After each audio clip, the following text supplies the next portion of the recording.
It's Wednesday, November 19th. Let's level up. This is the worst potential for a rate cut that we've seen since this all started with Powell's hawkishness at the Fed presser. It's a 2/3, 1/3 likelihood here that the Fed will not cut at the December meeting. We got a very hawkish Fed minutes today. I think that leaned into this. We'll have to see if it holds. We have seen this number jump around quite a bit, and I actually expect it to jump around quite a bit more going into the Fed decision, which we have in 20 days. Sentiment is still trash. The CNN fear gauge is 11. We've seen this bottom in double digits, but we've also seen it bottom around these levels as well, so no surprise. VIX was able to hold on to the 22 to 2251 area. We're up very big in the after hours now on the NVDA earnings, and we'll have to see if that can hold, because at 8:30 a.m. we do get a jobs report, and that has the potential to either add on to this or to reverse it possibly completely. We have seen up opens get sold into, so you could use the opening 5 or 15-minute range as your gauge, long above, neutral inside, short below. Remember with NVIDIA, it is going to have to clear the after hours high, which I believe is 198.62. We'll get to that in a minute, but keep an eye on this VIX. It's got to get below and stay below the 22s, and the first real big support I can see here is 2073 and then the 1956, which is the 200 MA. As far as the ES and the NQ go, both had very dramatic drops. 100 MA held. We've been drifting lower. We are up again on the NVIDIA news. It is into some resistance here in the ES. So the first big zone here is 67.33.5 to 67.47. That area needs to clear. After that, it's 67.75 to 6800. 6800 was basically the buzzer that led to the rug pull on the Sunday night future. So I do expect that area to be some resistance, at least on the first test. After that, it's 68.51, which was our neckline before the breakdown. The Qs are similar. They have resistance between 25,197.75 and 25,278.75. If that can clear, the next big resistance is again that neckline zone at 25,478.5. If we do have a liquidation break, keep an eye out for the 200 MA 30-minute. Remember, that had been resistance. Now that we're above it, it needs to act as support. I do think it is a right or right out buy, at least on the first test. As of this video, it's irrelevant because it'll be different by the time the market opens. 67.0875, and in the Qs, 24,915.75. As far as SPY goes, we did hold the channel low. Today did have a higher low. It was not the strongest of closes, but it was still somewhat positive. The bulls now, I believe, will need to get over the 50 MA. That's the big first test at 669.22. We're obviously over that in the after hours, so guess where your stop is? Right at the 50 MA. After that, the next key resistance zone comes in, I would say, at the 10 MA some at 672.15, but really the 1010 reference high, that was that 673.95. So that would be an area to lighten up into, and then the 20 MA, 676.41. As far as the Qs, very similar there. We are trading above the 50 MA, so that is the must hold here at 607.05.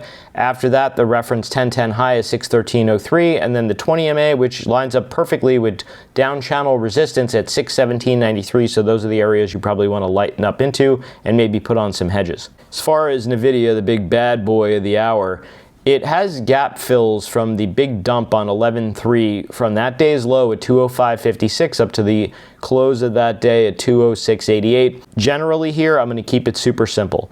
The bulls for still higher prices need to clear the 198.60 area, which is the after hours high, and it needs to hold the 1010 high on pullbacks at 195.62. Anything below there could see a liquidation break. Obviously, the 20 MA would be the first target at 193.39, and then the 10 MA and potentially even to the gap fill. So keep that in mind. The 10 MA, by the way, is 189.38 and falling. This quote-unquote should stay up, but if what should happen doesn't happen, don't ignore it. Apple's been acting well, but the money flow has been bleeding out a little bit. Not a big surprise. I mean, if funds are liquidating, Apple's still up a lot. Makes total sense. The bulls here, I think, just need to get over the high of day here at 272.22. If it were to pump up to the channel high, it would be 276.17. We are a little above the 20 MA in the after hours here, so don't let it get below there on you at 269.31. I think that really is always where I'm most comfortable owning Apple, above the 20 MA. Google has just been out of control bullish, really big topping tail today. Why? Because we got the 300 plus. Makes sense that there were some sellers there. So very simple. Bulls, I think, need to clear 300 and then high of day at 303.81, but then where is it really running to? Into the 315.46, which is the magenta channel high. I'd be very careful and even short if we lost today's high of day at 286.63, because that to me would represent an excess high, particularly if there is a lower high tomorrow. If that is the case, I think you could have a nice secure high set up there, and that could set up for a move still lower. After hours, we're trading around 299.13 as of this video, so I would still lock in some at the 300 because market makers probably are going to try to pin it there. Amazon, I'm a little PO'd that we didn't get the check back to the 200 MA with a look below and fail. That would have been 214.89, but we have to trade the market we want, not necessarily the one we have. The first resistance here, we're trading right to it here at the 50 MA at 228.17. We're just a little below there in the overnight. As of this video, it's 227 plus. I think that the resistance there could come in 233.83, the 1029 high before the big gap up, and also the 38.2 retracement of the entire range from the high we saw back on 11.3 all the way down to the low we saw today at 11.19. As far as the Bitcoin goes, we have the potential for a secure low here. It's really kind of fugly. I really do need to see it over at least yesterday's high at 93,290, but I have an alert over 94,000. That to me is the key trigger. The big upside target, at least to the first one, would be the 10 MA at 97,630, and then we have the 99,090 to 100,815, and then after that, the real breakdown came from 103,745, so that to me would be a check back to the breakdown and probably a good area to trim into. It also lines up with the 200 MA, which had been key support on the dump from 1017, so what was support could become resistance. Generally speaking, we are going to have a pretty solid up open, assuming these numbers hold and we don't get dragged down on the jobs report. Remember, we have been seeing these dueling banjos. Jobs day is very important. It's a little annoying that it's on a Thursday and not a Friday.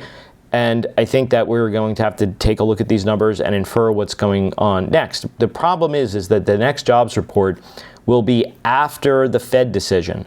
So this one is going to be quite potent, and unfortunately it is way rear view mirror because it's still September. Remember, we're in November, we don't even have the October numbers yet. From what I heard on TV today is fold them into the November numbers, and then we're going to get that after the Fed decision.